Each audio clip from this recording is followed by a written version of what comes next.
Please welcome to the stage, Jimmy Carr. Yay! Hello. Hi. Hello. This is a bit odd, isn't it? We're having a chat in a shop. Yeah. Hello, everyone in the shop. How are you? Hello. Hello. How are you? I'm fine. Let's pretend this feels natural in some way. Yes, it feels it's a giant stage. There's a lot of people in the audience that look as if Oxford and Regent Street was a bit too much and they needed a bit of a sit down. Yes. God love them. I feel a bit sweaty. I might need a sit. Yeah. Who is he? He's a comedian. Lovely. So. Yes, question away. Question away. Let's start with what you make jokes about. What's going on in your head? I don't know. I think a lot is made of like the kind of the taboo stuff, the rude, kind of crude, offensive jokes, and I think offence is taken, not given. Yeah. You know, people just kind of go out of their way to be offended by stuff if it happens to interest them, if that's their thing. Yeah. But people, no one's that offended by my stuff anymore. No. Because it's the 9th solo show. It's like the 6th DVD. You'd have to be out of your mind to be offended at this stage. What do you find people react most to? What do you think when you hear the crowd go woo like that? What subject matter? I would say anything involving a violent sexual assault. Yep. That's a genuine answer. Well, it's a weird thing where you talk about there's weird. I don't know if you find, like the audience find, or if you find there's things that you joke about with your friends that you wouldn't, that people don't do on stage. Yeah. There's jokes that are acceptable within a workplace or when a disaster happens, and they're the jokes you kind of share with your friends. And I think if you do that kind of joke on television or on DVDs or live, people feel a bit closer because they feel like he's not editing this for us. He's not kind of going, oh, you won't understand this, or you won't get the nuance, or you won't get the fact that it's a joke. Yeah. I think people do get the fact it's a joke because you're live on stage at a comedy gig telling jokes. Yeah. Couldn't be any simpler, could it? Yeah. And how do you deal if you've got hecklers who say, shut up, change or whatever. We don't like this. This is filthy. No one's ever heckled with that. No. I would be so thrilled if someone heckled and went, "You're being rude. Stop it. You're being rude." Normally, it's quite the reverse. Now. Someone heckles with something even ruder. It's weird because, I think that point about at this stage, people know what I do. Yeah. And they're literally, I suppose, if they're buying the DVD or they're coming to a live gig, they're buying into your sense of humour, and they're saying, "Well, I've got a similar sense of humour." It's not sort of a surprise to people. Yeah. And what do you find particularly funny? I mean, really, that transgressive stuff. I find that I laugh the very loudest just before I go, that is out of order. Yeah. I don't know about you, but when I really wet myself is when I really, really belly laugh is just before I go, that's against humanity. It's properly wrong. Yeah. I think maybe it links back to those kind of those teenage years of where your kind of personality is formed. I mean, maybe it's a British thing, a particularly British thing. Yeah. The pride that we take in our sense of humour seems to be our sort of a really kind of fundamental national characteristic that we take such pride in. Oh, we can take a joke and we like jokes. And I think my sort of personality was formed and is in arrested development around the age of 13, 14. 13, 14, okay. Yeah, so the things that 13 and 14-year-old boys find funny, so you're in an eternal episode of The In-Betweeners, essentially. I'm living that dream, You're living The In-Betweeners, I know. Yeah, pretty much, brilliant, yeah. And are you funny off stage? You be the judge of that. Well, I say that, we're on stage now. I don't know, I think I'm less funny now in my life than I was before I started doing comedy. Oh, really? I used to really make an effort with friends and family to try and be funny and to try and be, if we had a family wedding or something, I would try and be, here's one for you, I'll tell you a joke, or to try and be kind of garrulous and entertaining. And now, yeah, I've got my outlet. Buy the DVD if you're interested. Yeah. Do you want a funny story, Auntie? Get the DVD. It's only a tenner, come on. Download that and watch it. Do random people ever expect you to be funny, like people you bump into or whatever? There's a weird thing that happens with projection. Yeah. Where I meet people on the tube, or if you live in London, I bump into people a lot, and I recognise some people from after shows that come to a lot of my gigs. You meet people after the show and say hello to them, and often you'll just go, "Hello, how are you?" And there's a weird because you're a comedian, because they associate you with being funny. They go, "Oh, what you like?" I haven't said anything. I've literally just said hello, but they go, "Oh, you." Yeah, you're a one. It's great. Like that. It's the gift that keeps on giving. Yeah. You could end up being just totally not funny and just living off your history, really. And some have. We'll mention no names, but they're out there. On that note, I think we should have a look at a clip You're very professional all I know. of a sudden. So they put the headset on me. I've turned into a sort of fembot. Oh, we're both massive fans of Madonna. That's worth mentioning. We're going to do a formation dance. Are we looking at clips? What's the clip? Is it me telling a joke? It's you telling a joke. I feel I could have done that here, but let's have a look at me telling a joke. There, let's see what the difference is. I'll talk you through it. Yeah. Is that callous enough for you? Does that not care about humanity enough? Tell me, how do you get into comedy? Where did you start? What get into doing? I had a really boring job. A really kind of dull, not really dull, but quite a dull job in marketing. And I just didn't, I wasn't getting any kind of thrill from life. Yeah. And I started doing it as, I think a lot of people, the perception is when you're interviewed, people go, so, why did you want to become a successful comedian? And it's, well, it's a pretty good life. But actually what I started off to do was just to have more fun. And London has got this incredible comedy circuit. Great Britain, really, has got the best comedy circuit in the world for doing sort of little gigs. Because people come and see my show, let's say the Hammersmith Apollo at Christmas, big 3,500 seater. It's a big show that we put on, and it's funny. And then once people have been to a couple of those shows, they'll go, oh, well, I might check out the Comedy Store and go and see 3 people I've never heard of. And then eventually they end up, in some place like the Hen and Chickens in North London, a tiny little room above a pub with half as many people as are in here. Watching new people try out new jokes. And that circuit, I got really into comedy and started going to those gigs. And obviously when you go and see Eddie Izzard at the O2, it's a perfectly natural reaction as an audience member to go, well, I could never do that. But when you go and see, someone doing 5 minutes above a pub in Islington, you go, it's relatable. Oh, maybe I could give that a go. Yeah. And you sort of, my thinking was, and my thinking is still now, even if you don't make it, per se, even if you don't become a professional comedian, you do get to a stage where you can appreciate comedy much more, where you get much more out of a comedy DVD because you've given it a go, because you've stood there and you've told a joke and you know what that's like. Did you have any moments of self-doubt at the beginning when you started, little gigs? Was it frightening, just getting into the kind of comedy thing? I had one moment of self-doubt, but it lasted the first 4 years. Oh, no. Really? Yeah, it's a petrifying and stupid thing to do.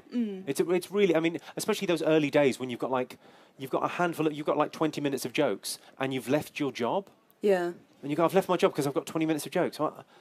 I think I'm an idiot. I think I might be an idiot. Oh, no. Did you ever think about going back to your old job, or is it just like once you did it, it was like, right, I'm going to do it now? I couldn't go back. Just embarrassment. It would have been just too embarrassing. So I had to sort of soldier on. Yeah. But I think that's what made me. I think within the comedy fraternity, I don't know if it's more widely known, but I'd be known as quite hardworking. Yeah. And I think it is that thing where if you're a little bit older when you try it, I always think it's a shame when people try show business directly out of college. Because if you try it when you're young and you don't succeed, you've got something to fall back on. Yes. I tried it and it would have been so, awful not to make it. Yeah. I had to just work so hard. Yeah. Did you try it at college at all? Were you funny as a boy? No, I was a little girl, and we've discussed this. I don't want to. I don't want to go into the transgender thing, but I think the operation's gone brilliantly. Yes, I now use a pump, and it works just like a normal one. I didn't want to be a comedian. I thought comedy, though, when I was a child. I don't know how the audience feel, but I sort of, until the age of 25, even now, I define my friends as people that make me laugh. Yeah. The people that I find humorous and are the people I want to spend time with, and the people that I get a kick out of being with, they're my friends. And that was always the case. So all of my friends were funny. I found them all hilarious. Yeah. All the time. Everyone was always trying to make everyone else laugh. Yeah. And you've just sort of extended that and kind of... I've tried to turn that into a job, yes. Yes, exactly. Yeah. Quite successfully, I'd say. Yeah, it's gone all right. Yeah. I'm not grumbling. Yeah. We are talking to people in a shop, though. This feels a bit like...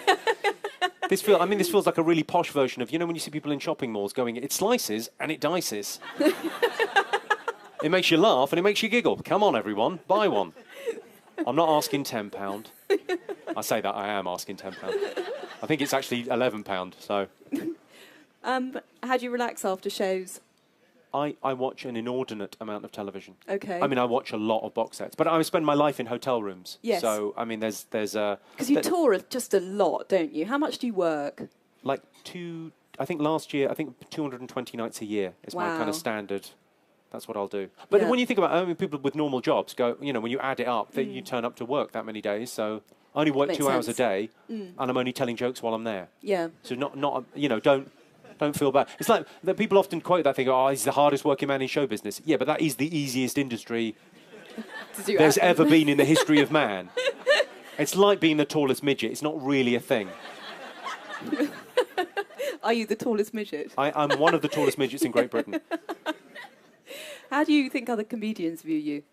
I think we all get on pretty well. There's very few comedians... Because the thing about the comedy circuit is you don't come up on your own. I think if you're an actor or if you're a singer, it's quite an isolated existence where you're surrounded by like an entourage.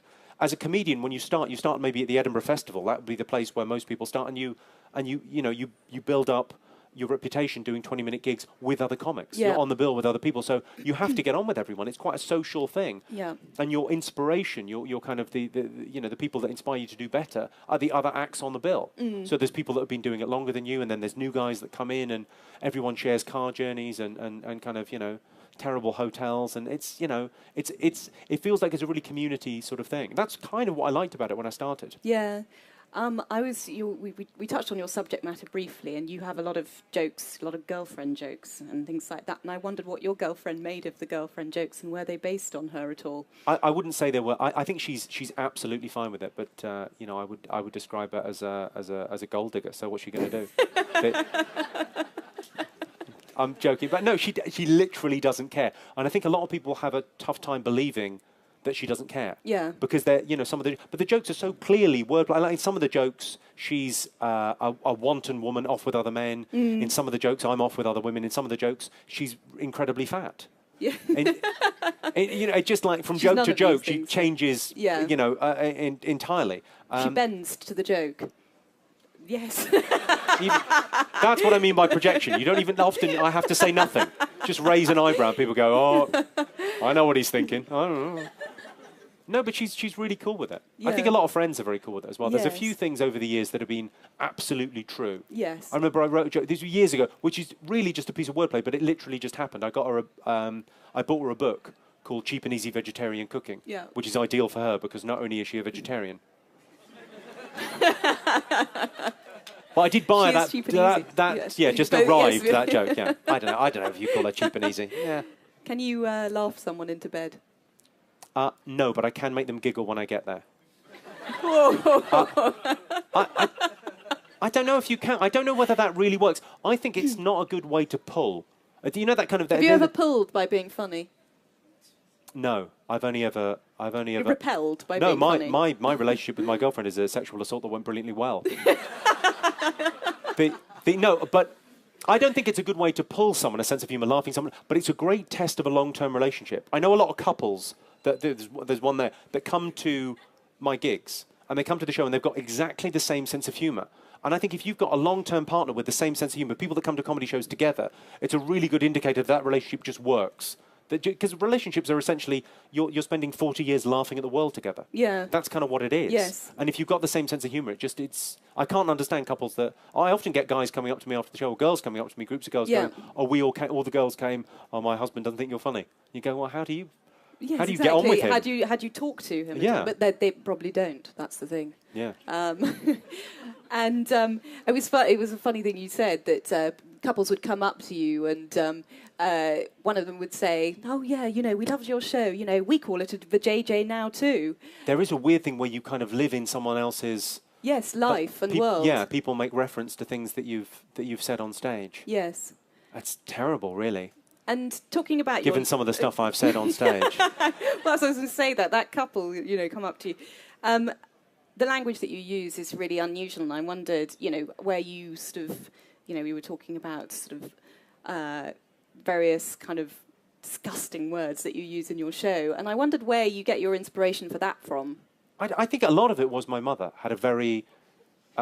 I know that sounds bad. my mother, God rest her soul, was there's no God, I don't know why I say that. That's my next question. She was a really funny, very larger-than-life Irish woman, and she used to swear a lot. But she didn't just swear kind of cavalierly. She had a very good turn of phrase. She always had a very... If you ever complimented her, she was very sort of self-deprecating. If you said, oh, you look nice, she'd always go, I look like a whore at a christening. Christmas lunch. Which is such a lovely... I look like a whore at a christening. It's such a great phrase, and I think I sort of inherited that. I've got an eye for a phrase or an ear for a phrase. I like a nice turn of phrase, because often that's what makes a joke. It's like a funny idea, but you really sell it with a nice... Twist it in a little bit, yeah. Because how do you come up with your jokes? Again, we were talking about how you go do feed line, punch line. You're quite sort of, old-fashioned, I think. Yeah, exactly. I think they're very old-fashioned jokes, like in terms of... I mean, obviously the subject matter is disgraceful, and I should be ashamed, but the fact that it is just jokes, I mean, it's hundreds of jokes in a row, is a really kind of... it's an old-fashioned thing. Everything's reverse-engineered in comedy. Yes. I mean, the way that... If anyone's interested in getting into comedy, it's how you write jokes is... It's almost like a crossword puzzle, and you start with the phrase that you want to be the punchline first, and then work backwards from that. And wind up with a joke. Give us an example how you would do it, maybe. Let me think. Okay, so one of the first jokes I ever wrote was throwing acid is wrong in some people's eyes. Which is a classic. Obviously, you had the punchline first in some people's eyes, and then you just work back. Okay, and what's the shortest amount of time you could take to get to that phrase? Yes. Yeah. Is the thing, and that's all it is. And then it's... And I write hundreds of those. I mean, thousands of those. And then the way you test material is you get an audience about this size, about anything over 50 people. And there's almost like a weird thing happens where individuals become a collective. There's a collective mind, and they decide what they will and what they won't laugh at. Yeah. And you don't know whether it's funny until the audience laugh or don't laugh. Yes. So you have to do sort of a road test, literally on the road. Yeah. Yeah. I think we should have a look at another clip. Let's have another clip. Yeah. I love the fact that you're taping the show just in case you can't get iTunes when you get home. Yes. Genius, well done. Yeah. There's a bootleg version of this shot from a weird angle. If anyone wants to see this show, but I've got a double chin, he's got the material. Maybe he's doing an up trousers shot of me or something. Is that too cruel? That's all right, isn't it? I think I did. I think it's fine. I always do a few fat jokes in there. Do people ever come up to you afterwards wanting to discuss a joke?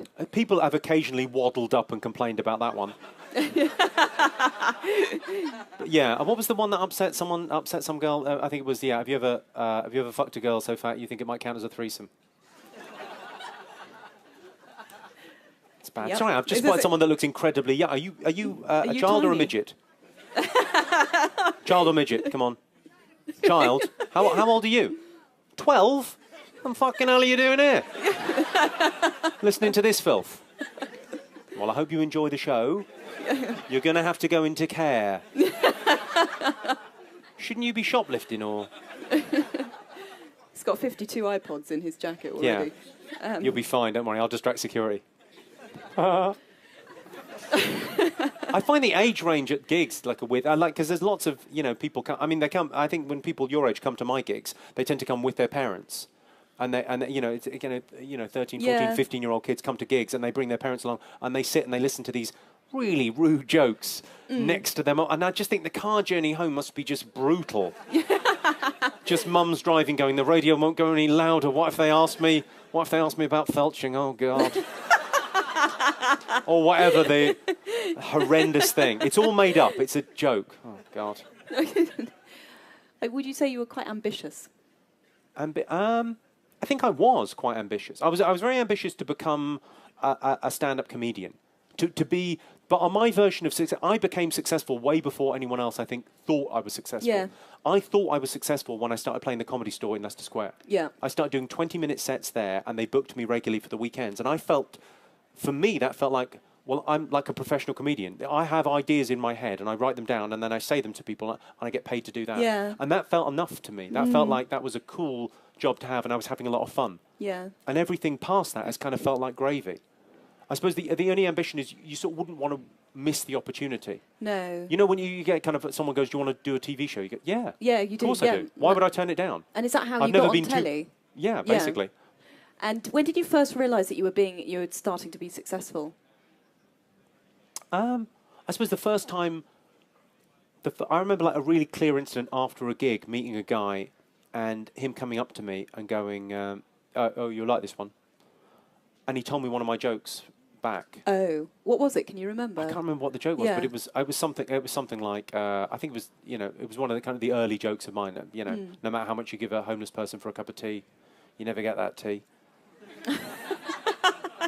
you know, a little wordplay thing. But he like, this was like 3 years in or whatever, 3 tours in, and he went, "You'll like this one." I went, "I wrote that one," and he went, "Oh right, okay." Okay, and that felt like, oh wow, that's like to be in someone else's mind, to be in someone else's mind, like to be someone else's favourite joke in their head. Such a lovely influencing them. Yeah. You kind of feel like, oh, I've got that role in someone's life. And it's a weird thing where I've been around now for a few years. I've been sort of on TV for sort of 7 or 8 years. So there are people that have, you know, I've always been there. You know, they you know, started off watching Your Face or Mine, and then Distraction, and then the Friday Night Project, and Out and Cats, and all the way through. You won't remember. This is from the olden days.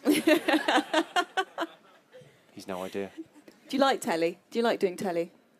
I love television. Yeah. Yeah, I mean, it was always like my favourite thing. It was always like a really exciting, fun thing in the corner of the room. And I do adore it. I watch a lot of TV myself. I'm a big fan. Yes. What do you watch? What do you like watching? Well, I mean, we mentioned The Inbetweeners. I think The Inbetweeners is an extraordinary show. Yeah. But really, you know, serious stuff as well. I like this year, I think This Is England was probably my favourite show.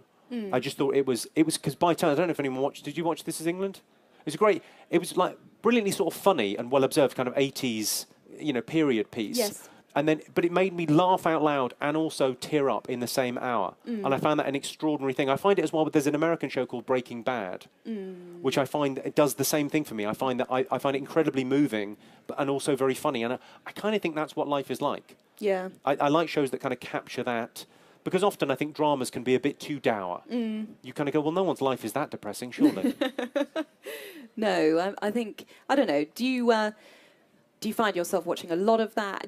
Do you do it to relax after you've done a gig or what? Yeah, late night I watch a lot. I watch a lot of, you know, DVD box sets and downloaded stuff, and just kind of, you know. But I have a lot about, you know, being a comedian is travelling. Yeah. Is being on trains or being in the back of cars or in front, you know, driving around the place. So I listen to a tremendous amount of media. Yeah. I mean, my favourite thing in the world, I know it's really boring, is books on tape. I'm really into books on tape.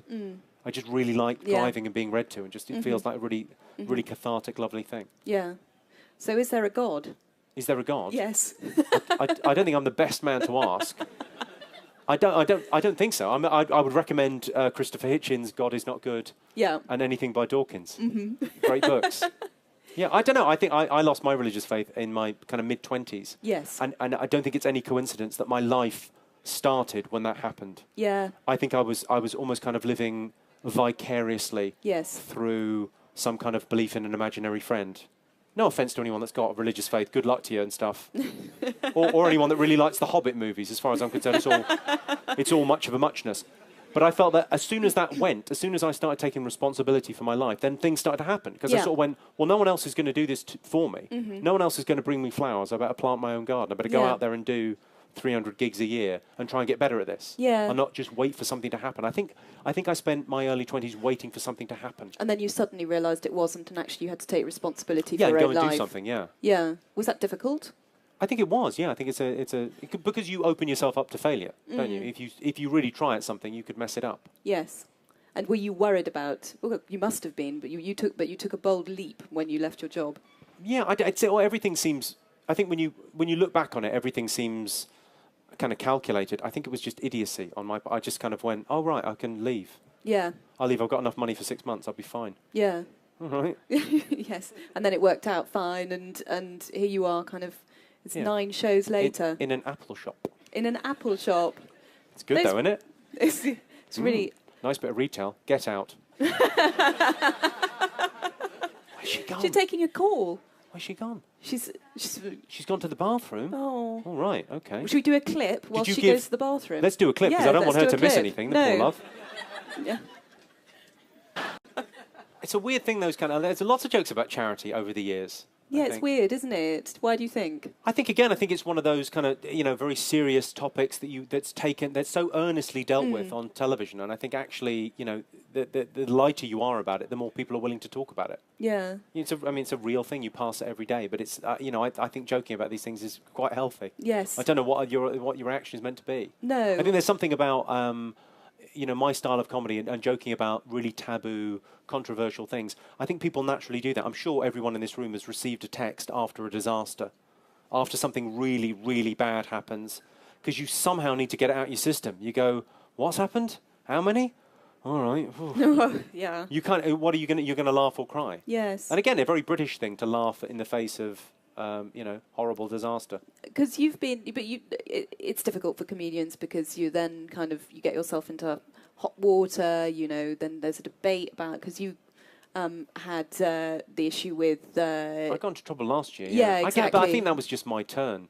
Yeah. I think it's a weird thing where controversies, I think there is a certain sense of it just kind of floats around. And I think in my show this year, and certainly on this DVD, you can watch this DVD, and if you're a journalist, you can watch this. I think there are probably 40 or 50 potential newspaper stories in the DVD. To happen. You could just go, well, that's offensive to anorexics. Right, we could run with that. That could be a story. Yes. If something happens in the news, you could turn it into a news story if you wanted to. And please don't. Unless we think it would help sales. Do we think it would help sales? No, fine. Just go for it. Yeah. Probably would, ironically, that's the whole thing. And when it blew up last year, how did you feel? Did you feel annoyed? Did you feel people weren't getting, the nature of comedy? I think it's weird when people take jokes out of the context of a comedy gig. Like they took a particular joke out of context of a comedy gig and a comedian telling it, and they phoned up people with bereaved relatives and told them the joke down the phone, and you go, yeah, that's not appropriate. That's really not appropriate. I would object to that. Yes. But it's an odd thing. It's all about, because what you can and what you can't say is all about context. Yeah. It's all about how were you saying that? Was there an agenda there? Are you trying to prove a point? What are you saying? Yeah. Do you find that there's a different feel if you're playing a huge hall or just a smaller gig? I do quite small gigs. Yeah. Comparative to what's out there at the moment. Peter Kay's doing the O2 this week. Yeah. And it's a great event. And I think there are comics that you go to see, and there's comics you go to listen to. And I think that's not to in any way disparage. I think Peter's an amazing act, but I think people go almost to worship. He's just a brilliant presence. People want to be near him. People love him. I think with me, people go to hear the jokes. Yes. And also to join in. The audience participation is such an important part of the show. I don't want to do a bigger room than sort of 2,500 because I want the people at the back to be able to shout. Yeah. What's your fail-safe favoritist joke? Fail-safe favourite joke. It's always the last one that I wrote, but it would be something horrendously rude, I'm sure. What are we are we going to open up? Are we going to have some questions from people? I think we're going to open up some questions for people, so we're going to open it up to the floor. People look as if they've just come in to get out of the cold. They do. And the potential student riots. Yeah. Self-immolation. That's nearly a hand up, isn't it? There's a hand up. That's the most timid hand up I've ever seen. This could be bad. That looks like you might want child support or something. If you want to wait for the microphone, you need to wait for the microphone. Is there a microphone? Because we're doing... All right. We're being recorded. He's saying wait for the microphone, and the man's just standing there with the microphone. No. You might want to pass the microphone, might be an idea. We've got one here. Oh, how did that happen? Do you think there's room in comedy for a woman who hates women? Do I think there's room in comedy for a woman who hates women? Yeah. Right. Are you talking about yourself? Yeah, kind of. Not all of them. You hate women? Most of them. Okay. You sound. Apple. The Apple. This is a podcast, so there's no link to a dating site. But you sound. Is there a website for damaged women? Because that sounds. I think there's. I think women in comedy. It's a very interesting question because I think you are. If you want to get into comedy and you're a woman now, I think you are pushing at an open door. I think there's such a hunger for funny women out there, and there aren't that many around. And I think it's because breaking into comedy is such a thankless task. It's such a thankless couple of years to go and do those open spots and to go and spend, what's the Malcolm Gladwell thing? 10,000 hours getting good. It's difficult, and it's a lot of driving up and down the motorway and service stations and messing around. But if you want to get into it, there's so much room there for female comedians. The one that really broke through in the last year, Sarah Milligan, I think is fantastic because she writes jokes that are just as good as anyone else's jokes. She's not trading on being a woman. She's trading on, I'm just really good at writing jokes. I'm really funny. It's a great thing. But so what's the thing about you hating women? Well, I studied sociology, and I had a feminist teacher, and she actually made me lose the will to live. And wow. I suppose it's really turned me against women because not all of them, obviously, that's a terrible generalisation, but a lot of them just whinge about the most ridiculous things. It's weird because what you said was I had a sociology teacher that taught me and put me off. What you said was that, but what I heard was I can't come to terms with the fact I'm a lesbian. Weird. There must be a problem with that mic, love. Yeah. Are you good at pool, can I ask? Do you own a pair of dungarees? Let's have another question. This has turned into Jeremy Put Kyle. your hands up. Yeah. I'm going to push you off the stage in a minute. Yeah. Yeah. Yeah, cool. When you write jokes, do you ever sit there and sort of think, fuck, I am actually really funny? Like, when you write one that is... I mean, Of course he does. But do you sit there and go, that is a cracking joke? You know that I've got a quite embarrassing laugh anyway, because my laugh, it's like a honk. My laugh is... it's how I naturally laugh. So when something occurs to me, I will laugh at it when I first... Because on stage, I tend to be quite stoic. I tend to be quite sort of... Because I've heard it before, frankly. I'll laugh when audience stuff happens because I haven't heard that before. Occasionally, I indulge myself in going, that's going to work. It tends to be the really, really rude ones as well that I go, yeah, that's not going to be a problem. People will laugh at that. So sort of like crude is quite, you always guarantee laugh. There's a weird thing because it's always light and shade in shows. It's weird actually being, I've been interviewed a lot the last couple of days because the new DVD's out and, you're out kind of doing promotion. People always focus on the rude stuff and actually there's still in the show, there are maybe 100 jokes that you could, really family friendly, just wordplay. Just clever little bits of wordplay. Often I get a real kick from writing something that I go, do you know what, I could probably do that on BBC One on the Royal Variety Show and there wouldn't be a problem. And it's rare for me, because those jokes are more difficult because there's just not as many that are as funny. It's easy to be funny when you're talking about, sexual stuff or taboo subjects because it's already exciting. It's already kind of, everyone's kind of craning in.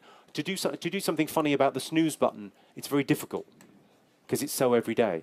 But I mean, stuff that happens to you, like I know stuff that happens to me that, bad things that happen to me that are quite funny. Do you ever put material of stuff that's happened to you, like a funny incident? Do you ever use it in your material? Very rarely that I get, I tell anecdotal stuff. I mean, occasionally, it tends to be funny conversations that I've had. I'll note that down and then change it a little bit and make it into a shorter joke. But I tend not to tell kind of funny stories about life. I'm not waiting around for funny stuff to happen. That would be... Because I don't think enough funny stuff would happen. I don't know, I'd spend my whole time going to the doctors, going, still nothing? Still not an anecdote? I had one funny story about a doctor's. Sorry, this is unrelated. But I had a funny thing happen at the doctor. I had to have an examination at the doctor. Has anyone had this? It's quite a lot of young men here. There's one guy, you look older. Have you ever had your bladder checked? Did you have the camera? He's saying yes. 4 cameras. Man, I take my hat off to you. 3 sound engineers. He's good. I had to go. It was about 7 years ago, right? Okay. This was in my act about. I never made it to a DVD, but it was in my act for a while. And I had to have this exam where they put a camera down your pee-pee. It's another name for a cock, son. So that, and you would imagine. I mean, I imagined as I'm hearing that every man in the room is going. It's not a problem. Medical science. It's probably like a human hair. It's like a biro. I mean, it was brutal, my friend. Brutal. Okay. So they put a camera in, and I just started doing Your Face or Mine on Channel 4. So I was a little bit known, but not famous. Okay. So this nurse is like, and I'm flattering myself with this movement. But she's putting this camera in, and she's making eye contact, and she goes, what do you do for a living? And I went, I'm a comedian. And she went, tell us a joke. Actually, it's to my credit that I did. And here's one for you. If you think that sounds painful, by the way, the camera being fed in, nothing. It's not painful at all compared to having it ripped out. That doesn't tickle. I don't think that's really answered your question, but that's a story from my real life. Yeah. But that takes too long to tell. I could have told 5 one-liners in that time. I would be wasting your time. Do we have another question? Yeah, sure. Can you sign my book as well? Can I sign your book? Oh, if anyone wants anything signed, I'll hang around afterwards. I don't mind. We can have a fight. Any other questions? Oh, you've got your hand. Hello. There you go. There's a lady with her hand up. Hello, lady with her hand up. Hello. Have you ever felt that with new comedians coming out that you should feel like you have to change your sort of set to kind of move in with a new crowd or whatever? Or are you always proper strong and keeping your own sort of I think it's a really interesting question because new people do come along kind of every year. I think this year is probably John Bishop's year. I think. That's my feeling. I've known John for the last maybe 8 years. We've gigged together. I think he's terrific. He's a great storyteller. He's a great comedian. He's got really funny bones. And he's kind of coming through, and he does stuff about, he talks about his life. Yeah. And you know, and it's a very different style to the sort of thing that I do. I didn't sit down before I started doing comedy and go, right, I'm going to be the kind of guy that does 3 gags a minute, and I'm going to try and do about 300 gags a show. It picked me. That's all I can do. I think that's all John can do. I think you can't really... It's your own personality. Yeah, it's basically, it's who you are in front of an audience. Trying to be funny, but it's quite exciting having people coming up as well. It feels like a very vibrant time to be a comedian. You know, there's newer names. The guys that weren't famous 12, 18 months ago, John Bishop and Rod Gilbert, suddenly arrived. And you go, oh, great. Should we have one more question? You can have a few. Oh, we can have a few. You can have a few. Go on, yeah, ask away. Yeah. Go on, give him a microphone. Come on, you. Yes, Your posh blue jumper. Hello. Hello. What's your favourite place to play? Favourite place to play? Yeah. Your mum's house. Very good. I don't think it's places so much. I mean, obviously I don't know if you're aware, but Hewlett Packard have got a shop, and they do, and it's incredible. No. Oh, someone's crying from Apple. Don't cry. I reckon it's nights of the week in Britain. It's nights of the week rather than... I mean, I love doing Montreal and Canada. I don't do much overseas. I just do... But in Great Britain, I reckon it's nights of the week. It's like a Friday night has got a real feel to it. The first half of a gig in a Friday night is always amazing. It's very... Because people have gone out after work, they've had a couple of drinks, it's the end of the week, they're a bit tired, but they're kind of a bit ramped up on it. Come on, it's the weekend. It's great fun. I think it's a much bigger difference between Monday and a Friday night than it is between Glasgow and Birmingham, weirdly. But I've been to a few of your gigs. I think they're quite different. where have you been? Where have you seen me? So in Edinburgh last. Edinburgh. I've seen you in Brixton and Hammersmith. Okay. Well, Hammersmith is I do the gigs just before Christmas, and there's quite it's kind of festive atmosphere. Not that the gigs are about Christmas, but it feels like there's a real energy in the room. Edinburgh is a tough crowd to please. That's why I've always done the first of the shows in Edinburgh at the Fringe Festival, because you get quite soody people that have just been to see a Chaucer play. And you have to kick out. Coming along going, jokes, is it? We'll see. Fucking hell. Do you have another question? Yeah, sure. Oh, there you go. Pass him the mic. There you go. Right, I'm just asking because your jokes are proper crazy. Like, I mean, I was watching you on 8 out of 10 Cats and you brought like yeah. Like they're proper crazy, guy. But I mean... Like it's off the hook. What are you even like, right? No. Proper crazy. You're like mental, man. On 8 out of 10 Cats. Some people think I'm bonkers. I just think I'm free. On 8 out of 10 Cats, you did like a Hitler impression, and you take the piss out of Lady Diana all the time. I think it's hilarious, but like, you know, the guy Frankie Boyle off Mock the Week got kind of like forced off Mock the Week. I don't. How do you get away with being such? Well, okay. Well, a couple of things there. Frankie didn't get forced off Mock the Week. He just left. All right. He was bored of it. Yeah. He's a good friend of mine, but it's a weird thing. You can get away with a lot of stuff. I mean, you know, hats off to Channel 4. The Channel 4 lawyers and the people that commission shows at Channel 4 have got brass balls. I mean, they really have. They absolutely go, is this funny? Is it a funny joke? Do you really want to put this joke in the show? Do it. Absolutely fine. And you can't push it too far, because on television you're a guest in someone's home. They haven't bought into it in the same way as a DVD where you can say, you can just do stuff that you think is funny. But I think those, you know, those jokes, they're not, you know, they're very kind of cartoonish when I do them. They're not really about, you know, jokes about Hitler aren't really, they're not against anyone. Yeah. They're just jokes about the boogeyman. Yeah. I don't know how I get away with it, but I seem to be. Can you do your Hitler thing? Can I do my Hitler thing? It's hilarious. I think I made reference to the fact that I do look like a Lego Hitler. And, is that your Hitler thing? I've got a slight... You can do it. You've got done a it, slight flick. Yes. I think it suits me. I just want to say one thing. Who did you give yourself the name of a Down syndromed Roger Federer brother, or did someone say that to you? I think I did say that I look like a special needs Roger Federer. Yeah. Oh, I do. I look like Gillette's budget has been cut. And they've gone, we need someone to do the ads. We've already filmed the curvature of the jaw. Why don't we get him? Let's have another question. It's an odd thing, though, where actually it's an interesting point, because sometimes when someone does insult you, when someone heckles you, it turns into quite a funny line. I did a show recently with a comic friend of mine. He said he described me as you look like you got AIDS but forgot to tell your face. Wow. Which I thought was a particularly good line about me. Yeah. Yes. How do you feel when you look back on some of your earlier gigs? Do you sort of feel you've improved a lot and you're a bit cringing when you look back? Or? Would that be a really conceited thing to say? I have got better.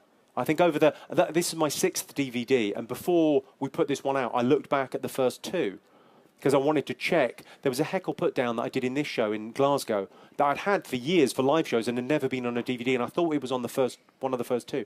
So I watched it back, and I was really stiff and uptight when I started. I watched back the first Raw Variety that I did, and I'm so kind of just terrified. I mean, I look terrified, just kind of saying funny joke, but really stiff.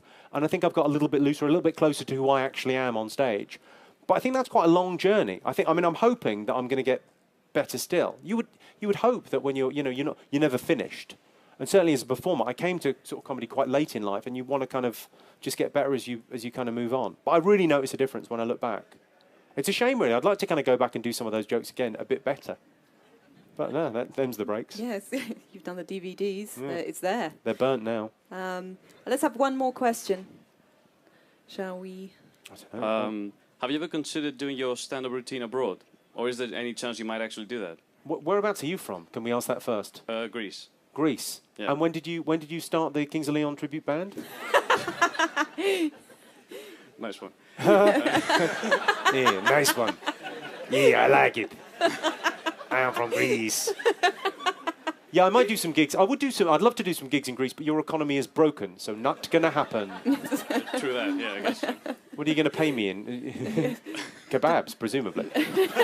Delicious. I've done some gigs overseas. I mean, because the thing that really impresses me is when a lot of people have learnt English through my DVDs, which I didn't realise until you start doing gigs around the place, and you get quite a lot of. I was getting a lot of Scandinavian kids and a lot of Eastern European kids coming to the shows. Kids are kind of 22, 23, and they were doing kind of degrees or English language as higher education courses, and they get bored of so they learn language through, because once you can get a joke in a second language, that's such a high level of ability in that language that you can understand the nuance of a joke and laugh and get it that quick. And it's a way of they kind of testing themselves. So I do like gigging overseas, but I've left it to, it's been Canada and America, really. I might do a European tour next Christmas. I might try and do a couple of dates. Be fun. Right. But not Greece. Not Greece. I don't even think you should be in the EU, mate. Thanks. Sorry, you had a question as well. Oh yeah, go on. We'll go down there and then we'll. I don't know. What do you think? Yeah, I'm doing a bit of moderating for you. There you go. Yes, I know. I'm trying to. I've actually got 3 questions. You've got 3 questions. Yeah. Can you pick one? It's about average size, and yes, I will. What was the last question? Oh, the last one. No, go on. Go on. 2, Quick fire. 3? Yeah, go on. Okay, Quick fire.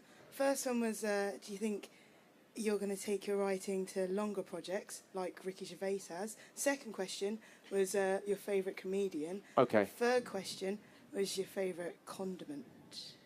Or go for the condiment. I would say no to the writing longer projects. I think I'm quite good. I think I'm okay at writing jokes. I think I'm getting better at it, and I think I'm pretty good at it. But when I watch sitcoms, I just think it's such a Herculean task to write a narrative arc.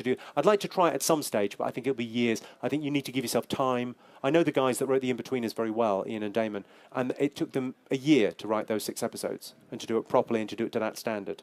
And you'd want it to be that good. What the second favourite comedian? Probably still Billy Connolly. A huge influence on me. I know he's a very different style of comedian. I just think he's wonderful. I know I shouldn't really promote someone else's DVD, but get it, it's amazing. I saw the show live, and he's just extraordinary. He's lovely. A favourite condiment? I would go with I'll go with reggae sauce. I think on that note, I'm going to wrap up for this evening. Thank you so much for coming, and thank you to Jimmy. If anyone else has got a question or wants to hang out, I'll hang around and ask away. Yeah, well, it's all very casual here. Yeah, it's the Apple store. It's cash. If we could just stop the cameras and then we'll all get naked. Why stop the cameras? So people watching the iPad. Oh, no, I should have gone. Okay, cool. Right. All right, that's us, isn't it? That's us. Just to say, you can download Making People Laugh from oh, iTunes. What, we're doing a salesy bit? Yeah, that was yeah, it. Go, I was doing go. my 10-minute sum up, but I Yeah. think you know. You can download Making People Laugh, can you? What, on iTunes? Yes. Wow, that's It so is, that you're just a couple of clicks away. Oh, this is terrific. It's brilliant. Yeah. I don't need to be here, do I? You Not- can just not really, at all. That's it. Thank you very much for coming to our thing. Thanks. Right, we're off. Let's go over there. Give it a sense of when they can stop.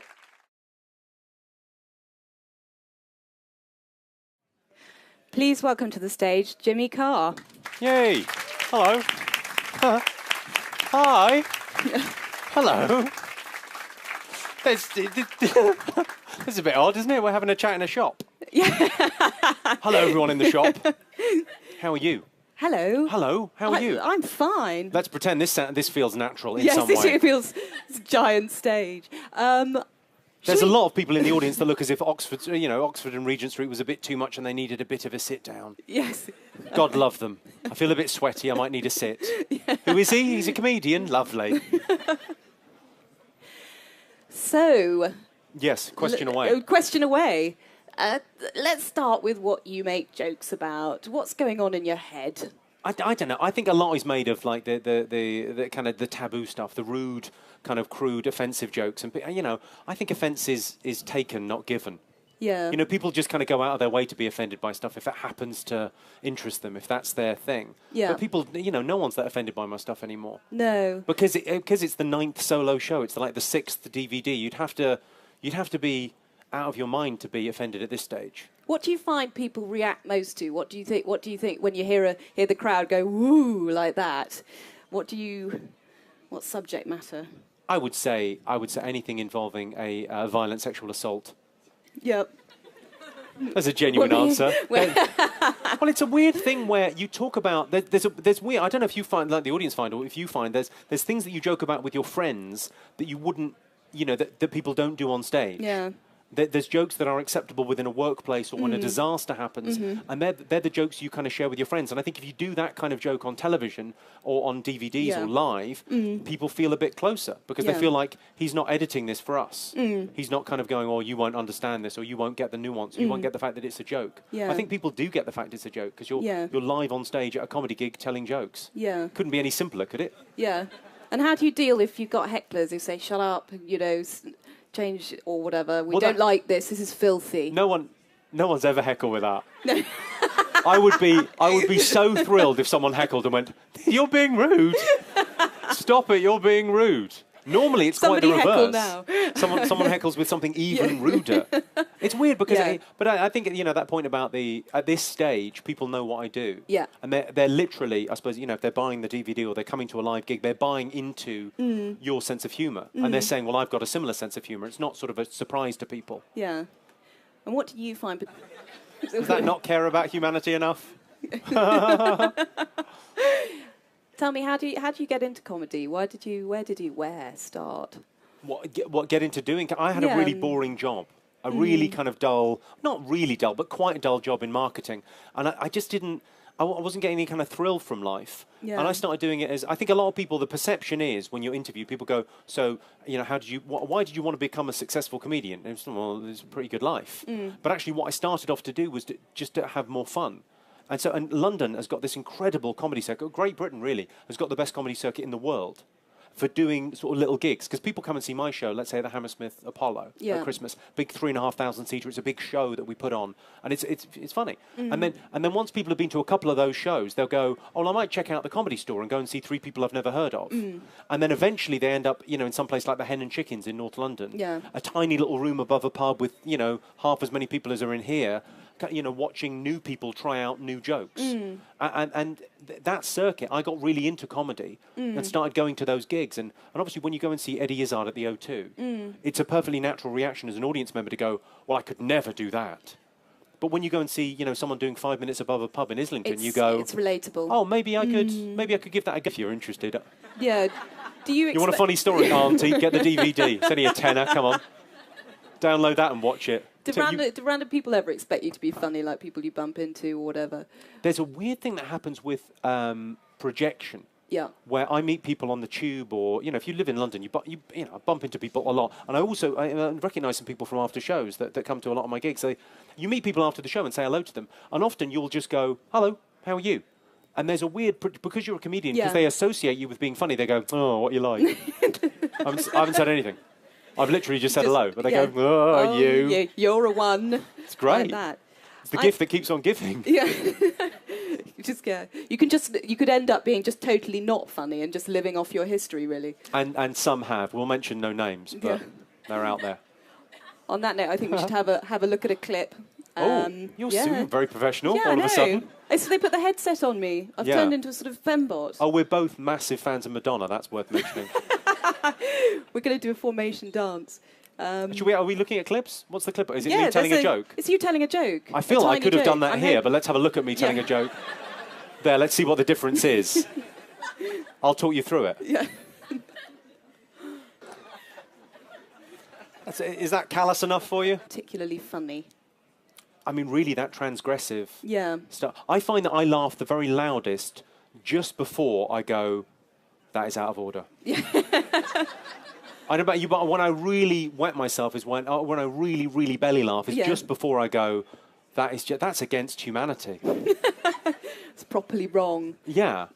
I think maybe it links back to those kind of those teenage years of where your kind of personality is formed. I mean, maybe it's a British thing, a particularly British thing. Yeah. The pride that we take in our sense of humour seems to be our sort of a really kind of fundamental national characteristic, that we take such pride in, we can take a joke and we like jokes. And I think my sort of personality was formed and is in arrested development around the age of 13, 14. 13, 14, okay. Yeah, so the things that 13 and 14-year-old boys find funny, so you're in that's an me. eternal episode of The In-Betweeners, essentially. I'm living that You're dream, living The In-Betweeners, I know. Yeah, pretty much, brilliant, yeah. And are you funny off stage? You be the judge of that. Well, I say that, we're on stage now. I don't know, I think I'm less funny now in my life than I was before I started doing comedy. Oh, really? I used to really make an effort with friends and family to try and be funny and to try and be, if we had a family wedding or something, I would try and be, here's one for you, I'll tell you a joke, or to try and be kind of garrulous and entertaining. And now, Yeah. I've got my outlet, buy the DVD.